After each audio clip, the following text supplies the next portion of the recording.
On l'appelle le continent plastique. Situé dans le nord-est de l'océan Pacifique et découvert en 1997, il s'étend sur une surface d'environ 1,6 million de kilomètres carrés, soit plus que la France, l'Allemagne et l'Espagne réunies. Il est peuplé de déchets en tout genre, produits par l'activité humaine et de microparticules de plastique.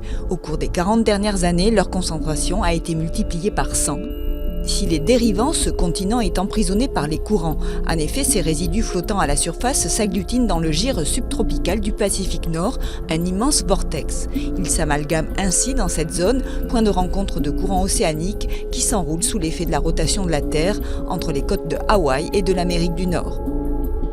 4 autres vortex marins, dans lesquels se concentrent des millions de tonnes d'immondices, polluent nos océans. Peu émergées mais épaisses par endroits de plusieurs dizaines de mètres, ces plaques de débris ont des conséquences écologiques parfois insoupçonnées. Confondus avec le plancton, ces détritus en décomposition sont ingérés par les mammifères, tortues et oiseaux et obstruent leur système digestif. Mais dans le Pacifique Nord, cette masse d'ordures constitue un milieu propice à la reproduction d'une espèce d'araignée d'eau, l'Allobate sericeus. La prolifération de cet insecte menace l'équilibre des écosystèmes marins. Quant à la Méditerranée, elle connaît en moyenne des densités de plastique les plus importantes au monde, avec 250 milliards de microplastiques.